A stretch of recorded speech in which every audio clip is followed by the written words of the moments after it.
कितनी कबूलियत है इन ई बाइक्स की पाकिस्तान की मार्केट में? 2025 में ये एक पॉलिसी अनाउंस होने जा रही है जो ईवी को फरोग देगी पाकिस्तान में। चाइना की 4 बड़ी कंपनियां और पाकिस्तान का एक ग्रुप 3000 चार्जिंग स्टेशन पूरे पाकिस्तान में इनिशियल लगाने के लिए जा रहे हैं। आपकी जो बाइक है इसमें से कितने % पाकिस्तान में बनती है? 80% इम्पोर्टेड है, 20% हम लोकलाइज कर रहे हैं। आपका जो 150 बाइक है वो चलता है 8 रुपीज पर किलोमीटर। अगर आप इसी को इलेक्ट्रिक में कन्वर्ट करते हैं तो आपका एक्सपेंस 1.5 रुपी पर किलोमीटर हो जाता है। कमर्शियल इंजन में आपको ट्यूनिंग करानी होती है, प्लग चेंज कराना होता है। In electric bike you don't need to do anything. दुनिया में बड़ी खूबसूरत बाइक्स हैं। पाकिस्तान में एक कॉन्सेप्ट वो मेटल फ्रेम वाली बाइक का है। बिस्मिल्लाहिर्रहमानिर्रहीम, अस्सलाम वालेकुम। आप देख रहे हैं न्यू प्लस मनी और मैं हूं राजा कामरान। आज हम बात करेंगे माहौल दोस्त गाड़ियों के हवाले से जिनको इलेक्ट्रिक गाड़ियां कहा जाता है। पाकिस्तान में दुनिया भर की तरह ये ट्रेंड आ रहा है कि ऐसी गाड़ियों को इस्तेमाल किया जाए जो धुआं कम छोड़ती है। हमने लाहौर में देखा है जो स्मोक के पैदा करने की जो सबसे बड़ी वजूहात है उसमें जो कंबशन इंजन में चलने वाला ईंधन है, यानी हमारी जो आम गाड़ियां हैं जो पेट्रोल और डीजल पे चलती हैं उसमें जो ईंधन जलता है उनसे जो धुआं निकलता है उसकी वजह से स्मोक ज़्यादा होती है। तो उसका हल और तदारुक के तौर पर जो है इलेक्ट्रिक गाड़ियों को पेश किया जा रहा है पूरी दुनिया में। ये तजर्बा का खासा हद तक कामयाब रहा है। हमारे पड़ोस में जो चीन हमारा दोस्त मुल्क है जिसके साथ मिलकर हम सीपैक भी कर रहे हैं, उसका शहर बीजिंग जो है वो भी फ़िज़ाई आलूदगी से और स्मोक से एक दौर में बहुत ज़्यादा मुतासिर था। फिर उन लोगों ने भी अपनी बहुत सारी जो तब्दीलियाँ की अपने पूरे निज़ाम में, उसमें गाड़ियों के हवाले से भी ये था कि उन्होंने अपनी जो डीजल और ईंधन पे चलने वाली गाड़ियाँ थी उनको बिजली पर मुंतकिल किया है। और वहाँ पे ज़्यादातर गाड़ियाँ जो हाइब्रिड हैं या बैटरी पर चलने वाली, मुकम्मल बैटरी पर चलने वाली इलेक्ट्रिक गाड़ियाँ हैं। तो इस हवाले से हम आज गुफ्तगू करेंगे कि ई बाइक्स और ई व्हीकल्स का पाकिस्तान में क्या मुस्तकबिल है। हमारे साथ उसामा साहब मौजूद हैं जो ई टर्बो के रूहे रवां हैं, मालिक हैं, और इन्होंने अब से कुछ अरसा कबल अपनी बाइक्स के 5 वेरिएंट मुतारिफ करवाए थे। हम इनसे जानेंगे कि इन्होंने कौन कौन सी बाइक्स मुतारिफ करवाई थी, उनकी मार्केट क्या है और मुस्तकबिल क्या देख रहे हैं। जो मुश्किलात आ रही है पाकिस्तानियों की, हम इनसे वो भी सवाल करेंगे। जो ई बाइक्स ख़रीदने वालों को मुश्किलात आ रही हैं वो क्या आ रही हैं, वो क्यों आ रही हैं और उसका तदारुक जो है ये कैसे कर रहे हैं। उसामा साहब आपका बहुत शुक्रिया। अभी बताइए, आपने 5 वेरिएंट जो हैं अपनी बाइक के ई बाइक्स के मुतारिफ करवाए हैं, बड़ी तकरीब की, आपने बड़े लोगों को भी बुलाया, वहाँ पे बाइक्स दिखाई भी। तो आपको उसके लॉन्च करने के बाद इस वक्त आप क्या देख रहे हैं, आपकी मार्केट कहाँ तक आ गई है, कितनी कबूलियत है इन ई बाइक्स की पाकिस्तान की मार्केट में, जहाँ पे लोगों को ज़रा मोटरसाइकिल को जो है ना शोर के साथ साइलेंसर के निकाल कर चलाने की आदत है? देखिए जी, हमने अक्टूबर में अपना प्रोडक्ट लॉन्चिंग की। हमने इससे पहले 2 साल हमने कंपनी 2 साल पहले बनाई थी। 2 साल हमने प्रोडक्ट पे रिसर्च की और हमें जो प्रोडक्ट बनाना था वो बेसिकली पाकिस्तान के एटमॉस्फेयर और इंफ्रास्ट्रक्चर के हिसाब से बनाना था, जिसके लिए हमने 2 साल रिसर्चेस की, कुछ मज़ीद प्रोडक्ट्स डेवलप किए, उनकी टेस्टिंग्स की, और हमने फाइनली अक्टूबर में अपना प्रोडक्ट लॉन्च किया और अल्हम्दुलिल्लाह हमें लोगों की तरफ से अच्छा रिस्पांस है।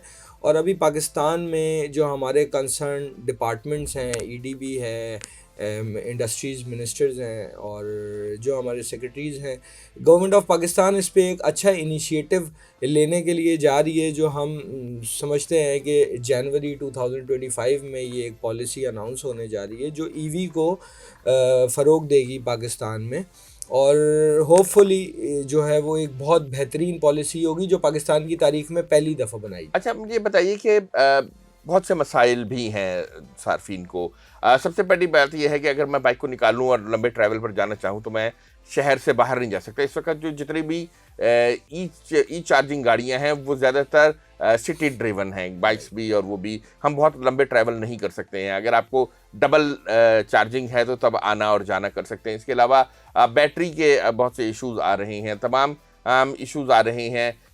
कॉस्ट और इन्वेस्टमेंट रेशो जो है, इन्वेस्टमेंट एंड बेनिफिट रेशो जो है, किस तरह से आपने कैलकुलेट किया है, कुछ हमें बताइए। सार्फिन को कितना फ़ायदा हो रहा है ई बाइक्स पे आने से? देखिए जी, आज से 4 साल पहले जब पहली दफ़ा इलेक्ट्रिक गाड़ियां पाकिस्तान में आई तो पाकिस्तान में उसके लिए पॉलिसी नहीं थी, तो लोगों ने 2-3 साल तो गाड़ियां अनरजिस्टर्ड ही चलाई कि उनकी रजिस्ट्रेशन पॉलिसी कोई नहीं थी। उसके बाद गवर्नमेंट ने पॉलिसी बनाई गाड़ियाँ रजिस्ट्रेशंस होने लगी। उसके बाद गवर्नमेंट ने हमें जैसे बहुत सारे लोगों को ई मोटरसाइकिल्स और ई रक्षा के लाइसेंसेस दिए और उसके साथ PSQCA को इंगेज किया, जिससे हमारी मोटरसाइकिल्स और ट्राईसाइकिल्स की रजिस्ट्रेशन पॉसिबल हो सकी। अच्छा, सेकंड सवाल आपका जो है कि लॉन्ग माइलेज के लिए कस्टमर्स को या सार्फिन को रिचार्ज का बड़ा प्रॉब्लम है कि वो रास्ते में कहाँ चार्ज करें। उसके लिए शहर के अंदर भी प्रॉब्लम है। जी, मैं उसके लिए आपको बता रहा हूँ। अभी गवर्नमेंट ऑफ पाकिस्तान ने एक MOU किया है एक कंपनी के साथ, जिसके अंदर चाइना की 4 बड़ी कंपनियां और पाकिस्तान का एक ग्रुप उसमें इंगेज है, जो 3000 चार्जिंग स्टेशन पूरे पाकिस्तान में इनिशियल लगाने के लिए जा रहे हैं, जो कि अगले 1 साल में ये कम्प्लीटली लगा दिए जाएंगे, जिसके अंदर $340 मिलियन की इन्वेस्टमेंट चाइना और पाकिस्तान, गवर्नमेंट ऑफ पाकिस्तान मुश्तरका तौर पे करने के लिए जा रही है। उससे ये कस्टमर का चार्जिंग का जो इशू है ये रिजॉल्व कर दिया जाएगा। अच्छा, मुझे ये बताइए कि आपकी जो बाइक है, जो 5 वेरिएंट है, इसमें से कितने % पाकिस्तान में बनती है, कितना आपका इम्पोर्टेड मटेरियल है? देखें, फ़िलहाल तो 80% इम्पोर्टेड है ठीक और है। 20% हम लोकलाइज कर रहे हैं, और जैसे हमारा सेल वॉल्यूम बढ़ेगा हम इसको मैक्सिमम लोकलाइज पे 2005 में क्या देखने, कितनी लोकलाइजेशन बढ़ जाएगी आपकी? 2025 को तो मैं अभी फोरसी नहीं कर रहा, मैं 2027 को फोरसी कर रहा हूँ कि हम इसको इंशाल्लाह ताला 80%, 80 to 85% हम इसको लोग, यानी अभी 20% पाकिस्तान में इनकी बाइक्स बन रही हैं और मटेरियल बन रहा है, बाकी ये 80% इम्पोर्ट कर रहे हैं। 2 साल के अंदर अंदर ये इस फिगर को उल्टा कर देंगे, इनकी 20% इम्पोर्ट रह जाएगी और 80% बाइक जो है पाकिस्तान में बनेगी। ऐसा ही है? जी बिल्कुल ऐसा। जी बिल्कुल ऐसा ही है। पाकिस्तान में ई बाइक्स और इसका बहुत ज़्यादा काम चल रहा है, हुकूमत पॉलिसी भी लाने लगी है। आप बताइए कि एक मेरे पास 150 बाइक है, मैं चलाता हूँ, जो पेट्रोल पे चलती है, उसके मुकाबले में जो ई बाइक है वो अगर इसी कैपेसिटी की हो, इसी पावर की हो, इतनी ही हैवी हो, तो मेरी एक 150 पेट्रोल का खर्चा कितना होगा और उसमें बिजली का कितना खर्चा होता है, ये कुछ एक कंपैरिजन हमें दीजिएगा। देखिए जी, जैसे हम एक 150 आप चला रहे हैं, उसकी प्राइस अप्रॉक्स 5 लाख प्लस है। जी जी। ठीक, हमारा जैसे एक वेरिएंट है जिसको हम ईवो कहते हैं, उसका नाम ईवो है, वो कंपैरिजन 150 का है, उसकी स्पीड भी 150 के कंपैरेटिव है। आपका जो 150 बाइक है वो चलता है 8 रुपीज़ पर किलोमीटर, यानी मैं 8 रुपये फी किलोमीटर खर्च करता हूँ। 8 रुपये फी किलोमीटर आप खर्च करते हैं। अगर आप इसी को इलेक्ट्रिक में कन्वर्ट करते हैं तो आपका एक्सपेंस 1.5 रुपये पर किलोमीटर हो जाता है, यानी मुझे 6.5 रुपये पर किलोमीटर आप सेव करते हैं। सेव कर रहा हूँ मैं। और उसके अलावा आप जैसे कमर्शियल इंजन में आपको ट्यूनिंग करानी होती है, प्लग चेंज कराना होता है, फिल्टर चेंज कराना होता है। In electric bike you don't need to do anything. तो मोटर की मेंटेनेंस कितने अरसे में होती है? मोटर की मेंटेनेंस इसकी हमें ऑलमोस्ट 2.5 साल हो गया है, जो हमने अपने टेस्टिंग यूनिट्स 200 यूनिट्स हमने पाकिस्तान मंगाए थे, जो हमने 2 साल टेस्टिंग्स की हैं। अल्हम्दुलिल्लाह उन 200 यूनिट में हमें 0.5% मेंटेनेंस का एलिमेंट मिला है। तो इनकी मेंटेनेंस ऐसी कोई नहीं है अल्हम्दुलिल्लाह। जो हम मोटर्स यूज़ कर रहे हैं वो पाकिस्तान चाइना की टॉप ब्रांड मोटर्स यूज़ कर रहे हैं, वाटरप्रूफ है, हमारी बैटरी भी वाटरप्रूफ है, हमारी बाइक्स वाटरप्रूफ हैं एक्चुअली। तो यानी कराची में जब अर्बन फ्लडिंग होती है तो उसमें आपकी बाइक्स बंद नहीं होंगी, कंबशन इंजन वाली तो बंद हो जाती हैं। देखें जी, मैं ये नहीं कहता कि बाइक को कश्ती बना दिया जाए, बट यस, जहां आपकी 70 सर्वाइव नहीं कर सकती वहां ये इलेक्ट्रिक सर्वाइव, यानी 70 ये जहाज पानी में बंद हो जाएगी, वहां से ये निकल जाएगी। चलें, बहुत अच्छी बात है। आप ये बताइए कि जो टूट फूट के मसाइल हैं, आप प्लास्टिक बॉडी है, हमें आदत है ज़रा लोहे वाली बॉडी रखने की, टूट फूट बहुत हो रही है बाइक्स में, लोगों की शिकायत आ रही है इस हवाले से, तो इस हवाले से क्या करें? दूसरी, इनकी मेंटेनेंस के लिए आपके पास पूरे इंफ्रास्ट्रक्चर मौजूद नहीं है, मुंह मांगे दाम मांगते हैं इसकी मेंटेनेंस के लिए, तो इस पर आप बताइए कि इस पर क्या काम हो रहा है? देखिए जी, एक तो जैसे हमारा प्रोडक्ट है उसकी सर्विसेज हम लोगों को डोर स्टेप पे परफॉर्म कराते हैं। हम लोगों के घरों पे हमारी आफ्टर सेल्स टीम है, वो घरों पे जाके कोई भी कस्टमर का प्रॉब्लम होता है रिजॉल्व करते हैं। दूसरा, जैसे आपने प्लास्टिक पार्ट का बताया, एक तो देखें दुनिया में बड़ी खूबसूरत बाइक्स हैं, पाकिस्तान में एक कॉन्सेप्ट वो मेटल फ्रेम वाली बाइक का है, हम चाहते हैं कि लोग उस कॉन्सेप्ट से निकलें। दुनिया में हम जाते हैं, हमने कहीं भी हमारे पाकिस्तान जैसी बाइक्स नहीं देखी हैं।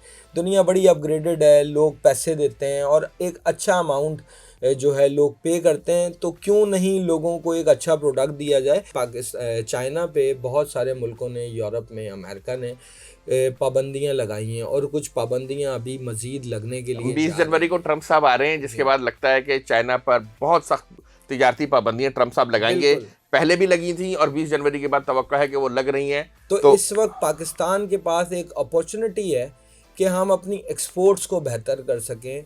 देखिए चाइना, आज पाकिस्तान में चाइनीज़ बहुत सारी कंपनीज आ रही हैं। अभी हमने देखा BYD भी आई, उन्होंने दीवान के साथ कोलैबोरेशन की। अभी बहुत सारी ऐसी कंपनीज हैं जो चाइना से पाकिस्तान आ रही हैं। एक्चुअली जो इनका मेन गोल है वो export from Pakistan to different countries in the world है। तो हम इस सेक्टर में EVs में भी जो है एक्सपोर्ट को प्लान कर सकते हैं और ये हमारे लिए एक बहुत अच्छा मौका है कि हम अब पाकिस्तान को स्ट्रॉन्ग कर सकें दुनिया में, यहाँ से प्रोडक्ट को एक्सपोर्ट करके। आज अगर बड़ी अच्छी बात की है उसामा साहब ने कि पाकिस्तान जो चाइना है पाकिस्तान को अपनी सब मार्केट बनाने के लिए ख्वाह है, ताकि वो अपनी जो एक्सपोर्ट उसको हिट पड़ेगी अमेरिका से, उनको चीज़ें जो चाहिए अमेरिकन को भी, तो वो पाकिस्तान में अपनी फैक्ट्रीज लगा के मेड इन पाकिस्तान का उस पर स्टिकर लगा होगा और वो अमेरिका और दीगर यूरोपीय मुल्कों में जा सकेंगी। ट्रंप साहब आ रहे हैं और वो चाइना के लिए एक अच्छी खबर नहीं है। अल्लाह करे कि चाइना के लिए और हमारे खत्ते की बेहतरी और तिजारत में इजाफा होता रहे। अगर चाइनीज़ कंपनीज यहाँ पे शिफ्ट होती हैं तो इससे पाकिस्तान में टेक्नोलॉजी ट्रांसफ़र भी होगा और पाकिस्तान से जो बरामदात है वो भी हो सकेगी। पाकिस्तान को इस वक्त हम देख रहे हैं कि जो ज़र मुबादला के उसका सामना है, कमी का सामना है, पाकिस्तान उसको भी ओवरकम कर सकेगा। तो आपने बैटरी की हेल्थ और बैटरी की लाइफ के बारे में एक सवाल किया था। पाकिस्तान में इस वक्त मोस्टली जो कंपनीज काम कर रही हैं वो लेड एसिड बैटरी पे काम कर रही हैं। अच्छा, lead acid battery is actually not designed for EV। हमने जो 2 साल प्रोडक्ट डेवलपमेंट में लगाए, हमने सबसे ज़्यादा इसकी बैटरी पे काम किया कि हम कस्टमर्स को वो प्रोडक्ट दे सकें जो एटलीस्ट जिसकी बैटरी लाइफ 10 ईयर्स की हो। तो हमारे जितने भी प्रोडक्ट्स हैं हमने वो सारे लिथियम पे किए। अच्छा, पाकिस्तान में इस वक्त कुछ प्रोडक्ट मज़ीद कुछ कंपनीज हैं वो लिथियम पे काम कर रही हैं, बट वो टर्नरी मटेरियल पे काम कर रही हैं। टर्नरी मटेरियल जो है वो फ्लेमेबल मटेरियल है, वो ब्लास्टेबल है, वो ब्लास्ट करता है। हमने LFP मटेरियल पे अपने प्रोडक्ट डिज़ाइन किए बिकॉज ऑफ एटमॉस्फेयर इन पाकिस्तान। हमारे यहाँ वैसे ही वेदर बहुत हॉट होता है, तो गर्म वेदर में लोग भी बड़े गर्म मिजाज हैं वैसे। जी। तो हमने इसकी लाइफ को और इसकी परफॉर्मेंस के लिए, इसकी ड्यूरेबिलिटी के लिए हमने 2 साल काम किया और अल्हम्दुलिल्लाह जो हमने प्रोडक्ट डेवलप किया है वो बेहतर किया और हम वक्त के साथ साथ हमारी इस पे कंप्लीट R&D टीम लगी हुई है। उसामा साहब ने बड़ी अच्छी बात की है। उन्होंने बताया कि अगर आप बाइक खरीदने जाएं तो ये देख लें कि बाइक में जो बैटरी लगी है वो कौन सी है। मैंने इंडिया में खासकर देखा है वहाँ पे स्टैंडर्ड्स को फॉलो नहीं किया गया। बहुत बैटरी फटने से लोगों को नुकसान भी हुआ है और लोग जान भी गई है और उनकी बाइक्स और असासों का भी बहुत नुकसान हुआ है। तो आप कोशिश करें कि अगर आप E-बाइक्स लेते हैं तो उसमें बैटरी को आप ज़रूर देख लें कि कौन सी बैटरी इसमें लगी हुई है। उसमें लेड एसिड बैटरी ना हो बल्कि लिथियम बैटरी हो या ऐसे मटेरियल की बैटरी हो। आप पूछ लें, क्योंकि इसमें जैसे आप जब कंबर्शन इंजन की गाड़ी लेते हैं तो उसके पूछते हैं ट्रांसमिशन कौन सा लगा है, इंजन कौन सा लगा है, परफॉर्मेंस क्या है। तो बैटरी की परफॉर्मेंस E-बाइक में, E-व्हीकल में बहुत इंपॉर्टेंट है। सबसे ज़्यादा इंपॉर्टेंट ये है कि आपकी बैटरी बड़ी सेफ एंड सिक्योर होनी चाहिए। वो चार्जिंग में ओवर चार्ज ना हो रही हो, ओवर हीट ना हो रही हो, उसका मटेरियल अच्छा हो। बड़ी अच्छी बात की है उसामा साहब ने। तो आप अगर आप कोई भी बाइक खरीदना चाह रहे हैं तो उसमें अपनी बैटरी के बारे में ज़रूर जो है मालूमात हासिल करें और उसकी बैटरी को बिल्कुल चेक करें कि वो अच्छी, म्यारी और लिथियम बैटरी हो जो नॉन फ्लेमेबल उसमें मटेरियल से बनी हुई हो। इस इंडस्ट्री में भी कंपटीशन कितना आ रहा है। आपने तो अपनी बाइक्स लॉन्च की हैं, मगर हम देख रहे हैं कि बाकी कंपनीज भी आ रही हैं, E-बाइक्स के साथ आ रही हैं। तो आपको क्या लग रहा है कि आने वाले दिनों में बड़ा सख्त कंपटीशन होने वाला है या अभी मार्केट डेवलप हो रही है और तब सब कंपनियां जो भी आएंगी वो इसमें आसानी से पैसा बना सकेंगी? देखें जी, कंपटीशन होगा तो काम में मज़ा आएगा, विदाउट कंपटीशन वैसे ही काम में मज़ा नहीं आता। बहुत सारी इस वक्त ऑलमोस्ट 32 कंपनीज पाकिस्तान में ईवीज़ में काम कर रही हैं, बट हमारे जो मॉडल्स हैं वो तमाम कंपनी से टोटली डिफरेंट है। हमने अपने 5 यूनिट जो डिज़ाइन किए पाकिस्तान के लिए, वो हमने तमाम तरह के लोगों के लिए डिज़ाइन किए, जिसके अंदर 70 वाला कस्टमर भी शिफ्ट हो सके, जिसके अंदर 1 to 5 वाला कस्टमर भी शिफ्ट हो सके, 150 वाला भी कस्टमर। और फिर इसके लिए हमने अपने 2 मॉडल्स स्पेशली विमेंस के लिए भी डिज़ाइन किए हैं, जिसमें हम विमेंस को एम्पावर कर सकें। और जैसे आपको पता है कि लेडीज़ के लिए पेट्रोल पंप्स पे जाना और मैकेनिक्स के पास जाना एक ज़रा प्रॉब्लम होती है, तो उसके लिए हमने सर्विसेज रखी हैं जी। वो घर पे चार्ज कर सकते हैं, जिस पे मोबाइल चार्ज किया जाता है, और सर्विसेज हम डोर स्टेप पे दे देते हैं। तो इसमें हम विमेन एम्पावरमेंट पे भी काम कर रहे हैं कि विमेन इंडिपेंडेंटली अपनी अपनी रोज़मर्रा की ज़िंदगी में चीज़ों को परफॉर्म कर सकें। अच्छा, आपने गवर्नमेंट की पॉलिसी की बात की है कि गवर्नमेंट 2025 में एक पॉलिसी देने वाली है, उस पर काम हो रहा है, आप लोगों से भी मशावरत हुई होगी। तो कौन कौन सी ऐसे मेन पॉइंट्स हैं इसमें जो आप बता सकते हैं कि उस पॉलिसी में होंगे, जो एक तो इन्वेस्टमेंट फ्रेंडली हो और दूसरे ख़रीदार को भी वो सपोर्ट कर रहे हों? देखिए जी, इस वक्त जो मेन इशू था वो जो चार्जिंग यूनिट है, जो चार्जिंग स्टेशंस लगते हैं, उनकी जो कॉस्ट है वो बहुत हाई थी। वो ऑलमोस्ट 90 रुपीज़, 91 रुपीज़ थी आई थिंक। तो गवर्नमेंट ऑफ पाकिस्तान ने एक इनिशिएटिव लिया है, जिस 91 रुपीज़ यूनिट की जो कॉस्ट थी उसको ये 30 रुपीज़ पे लेके आए।